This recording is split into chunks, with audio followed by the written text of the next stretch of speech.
안녕하세요. 차트 심리학 투자의 판을 뒤집다 저자 인생 한방입니다. 이 영상은 회원들을 위한 영상이고요.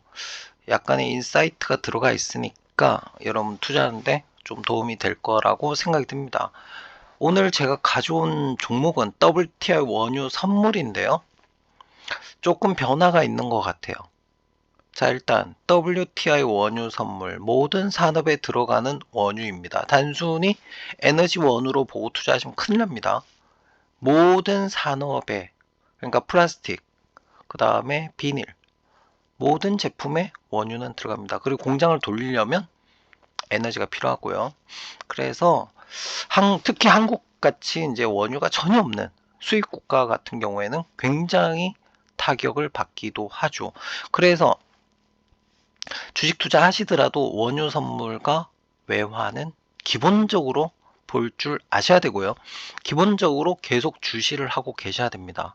제가 오늘 이 영상을 만드는 이유는 딱 하나입니다. 제가 기존의 뷰랑 조금 다른 뷰를 얘기해야 될 것 같아요. 조금 변화가 있거든요. 그래서 오늘 그 얘기를 좀 하려고 하는데, 일단 원유 가격 뭐가 결정하냐? 간단합니다. 그냥 단순히 지정학적 요인이다 이렇게 얘기하면 답이 안 나옵니다, 여러분. 뭘로 기억을 하셔야 되냐면 원유 선물의 가격은 수요와 공급에 의해서 결정됩니다. 아주 뻔한 얘기인데 이 뻔한 얘기를 다른 쪽으로 계속 봐. 물론 뭐 정치적이나 지정학적 문제가 큰 영향을 끼치는 건 사실입니다. 하지만 그것만 가지고 설명하기가 좀 힘든 부분들이 있기 때문에 일단 고민하겠습니다. 뭐부터 볼까요? 일단 공급 먼저 얘기할게요. 자, 지금 원유를 공급을 줄이겠다라는 얘기를 계속 했는데 밑장 빼기를 하고 있었거든요, 사실. 몇몇 국가에서 나는 안 줄여. 미국 같은 경우 셰일 오일을 계속 퍼내고 있었고요. 러시아 같은 경우에도 제가 확인한 바는 아니지만 유럽 쪽으로 지금 판로가 막혔잖아요. 그렇기 때문에 지금 중국에 아주 저가로 지금 밑장 빼기를 하고 있는 걸로 보여집니다. 그렇기 때문에 원유 가격이 오르지 못하고 있었다라고 보고요. 지금 최근에 홍해 쪽에 문제가 발생했음에도 불구하고 크게 오르지 않는 이유는 제가 보기에는 이 밑장 빼기 때문이에요. 미국하고 러시아의 밑장 빼기. 저는 그렇게 보이고, 물론 뭐 일부 국가들도 마찬가지지만. 그래서 오펙 플러스라는 곳이 어떻게 보면은 말 맞추고 뭔가 같이 하는 것처럼 보이지만 실제로는 뭐냐면 자국의 이익을 위해서 단합이 잘 안 되는 집단이에요, 실제로. 그렇게 보셔야 되고.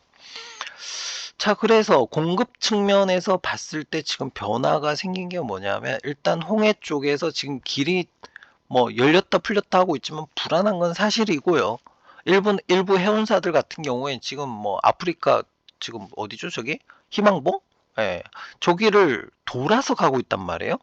그러면 상대적으로 이제 원유가 도달하는 시간이 꽤 많이 걸린다는 얘기야. 일단 혈관이 막혔다라고 보시면 되고요. 그렇기 때문에 원활하게 피가 돌지 않다. 원활하게 원유 공급이 되고 있지 않기 때문에 이것을 우려하는 일부 기업들이나 국가들이 뭐 할 수 있어? 수입을 늘릴 수가 있어요. 그러니까 수요가 늘어날 가능성이 있다. 홍해 문제로 인해서. 자, 두 번째. 지금 중국이 최근에 내수나 이런 경제 쪽에서 바닥을 치고 좀 터닝을 하는 것 같거든요. 그동안에 계속 안 좋다가 중국이 약간 돈을 풀기를 야금야금 하고 있었잖아요. 그게 이제 조금은 중국 경제를 살려놓는 게 아닌가. 그런 생각이 들고 제가 국제뉴스 계속 브리핑 하잖아요, 매일. 매일같이 브리핑 하는데 중국 쪽에서 조금 나아지고 있는 그런 내용들이 지금 나오기 시작을 했거든요. 그렇다면 뭐가 늘어날 수 있어? 수요가 늘어날 수가 있다. 그 다음에 공급단에 또 문제가 하나 더 있어요. 뭐가 있냐면 지금 미국에서 LNG, 천연가스 신규 개발을 막을 가능성이 상당히 높다. 왜냐하면 지금 선거가 있기 때문에 환경단체들의 그 시위나 이런 걸 그냥 넘어갈 수가 없어. 왜? 다 표잖아요. 걔네들이 야 너 안 찍을래? 그동안에 너가 친환경 한다 그래 찍어줬는데 올해는 안 찍어 너. 이렇게 해버리면 머리 아파진다는 얘기야. 그래서 신규 채굴을 막을 가능성이 높다. 자, 그렇다면 수요 쪽에서 경기는 살짝 반등을 하고 있고, 그리고 미국에서 나온 최근에 지표가 있었죠? 판매자 관리 지수? 아니다, 구매자 관리 지수. 어, 구매자 관리 지수가 이제는 50 이상으로 가서 긍정적으로 가고 있다. 그 얘기는 뭐냐 하면 경기가 좋아질 거다라는 기대감이 있어서 기존에는 뭐냐면 재고를 털어내고 있었다면 이제는 뭐 하고 있어? 다시 창고를 채울 가능성이 있다. 물건을 더 만들어낼 가능성이 있다. 그러면 원유도 역시 수요가 늘어날 수 있다는 거예요. 그래서 중국이나 이런 쪽으로 봐도 수요가 일단 늘어나고 있는 상황. 그리고 지금 유럽 쪽에 날씨가 좋다 나쁘다 하고 있기 때문에 어쨌든 지금 추웠을 때 바짝 떼야 되고요. 지금 독일 같은 경우에도 지금 계속 안 좋다라고 얘기는 하지만 유럽에서 지금 금리 동결을 얘기하고 있고 얘네가 갑자기 말 바꾸기 할 가능성도 충분히 있다고 저는 보거든요. 제가 그 얘기 계속 쓰잖아요. 경제 뉴스에. 유럽 중앙은행이 금리 동결이 아니라 미국보다 어쩌면은 금리 인하를 빨리 할 수도 있다. 왜? 안 좋으니까. 그럴 가능성도 충분히 있고, 미국에서도 지금 금리를 지금 5월이냐 6월이나 얘기하고 있지만 3월이 다가가면 다가갈수록 제 생각에는 3월도 저는 불가능하다고 보지는 않거든요. 지금 상황이 이제 안 좋기 때문에.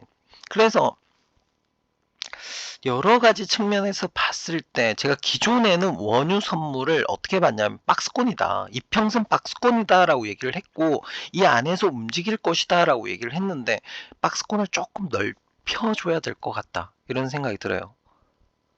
그리고 또 원유 가격이 안 올랐던 이유 중에 하나가 뭐가 있었냐면 유럽 쪽에서 뭘 하고 있었냐면 원유나 석탄, 천연가스에서 이제 원자력 발전 쪽으로 좀 많이 확대를 하고 사용을 하고 있는 것 같아요. 그래서 우라늄 가격이 많이 올랐다는 얘기가 나오거든요.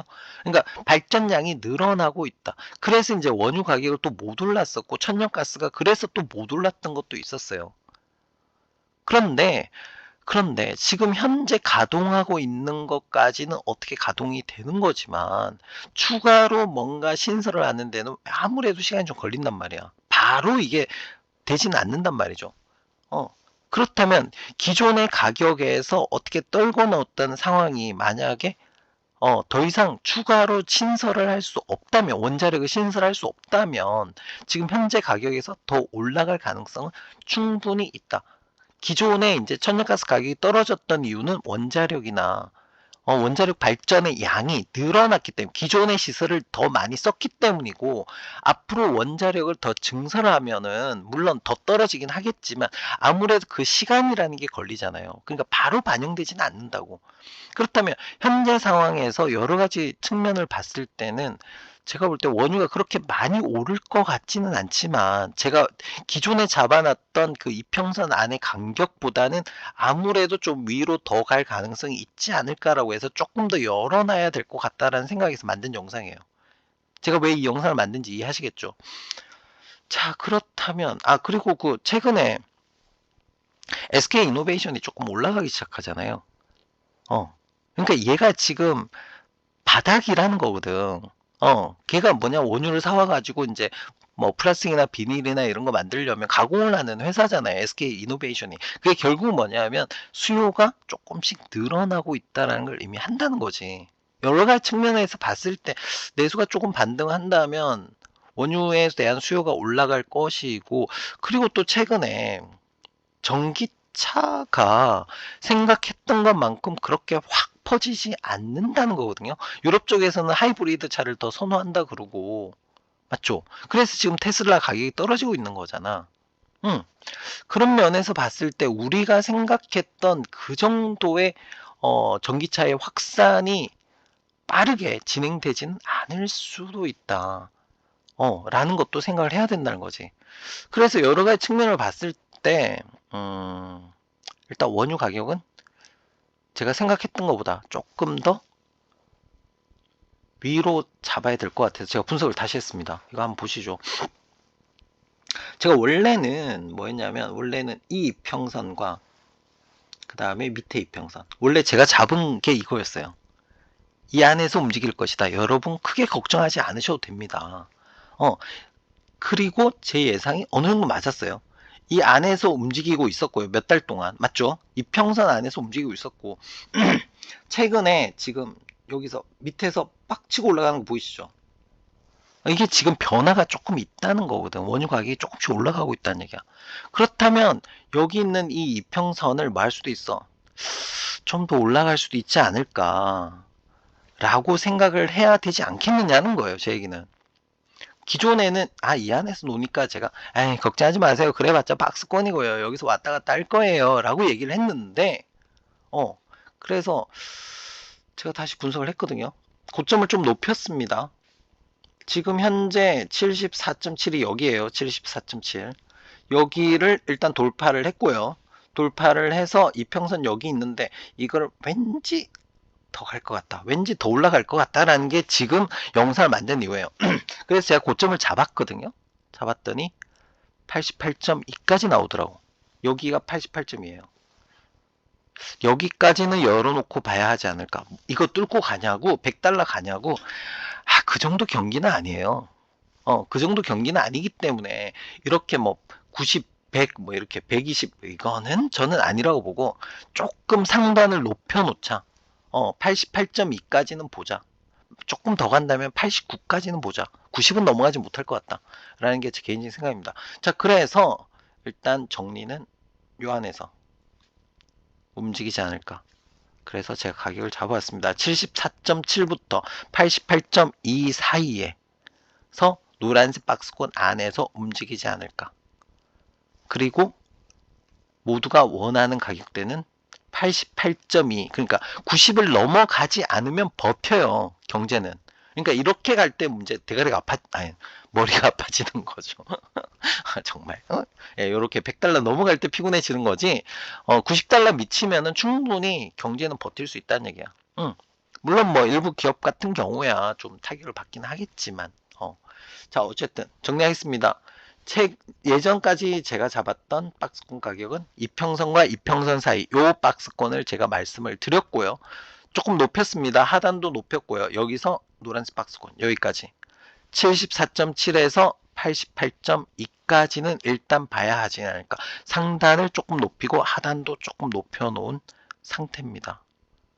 가격을 대충 보고 그러니까 뉴스에서는 조금 오르면 막 내일 망할 것처럼 난리치고 조금 떨어지면 내일 완전 뭐 큰날 큰처럼 그렇게 난리를 치잖아요. 근데 흔들리지 마시라고 제가 이 영상을 만드는 거고 상단 가격 봐두시고 하단 가격 봐주시고 그 다음에 제가 앞에서 원유 가격 수요와 공급에 관련된 얘기들 했잖아요. 이거 정말 최신의 얘기들이잖아요. 최신의 얘기들 제가 경제 뉴스 계속 분석하면서 지금 얘기하는 것들이기 때문에 이 부분도 다시 한번 들으면서 앞으로 경제가 단기적으로 어떻게 갈 건지 장기적으로 어떻게 갈 것인지 원유 가격이 어떻게 영향을 끼칠 것인지 그리고 에너지에 대한 얘기도 좀 했거든요. 원자력에 대한 얘기도 했습니다. 원자력 주가 올라가냐 저 우라늄 가격이 저렇게 많이 올라가면 원전 짓는 게 이득일까요? 안 짓는 게 이득일까요?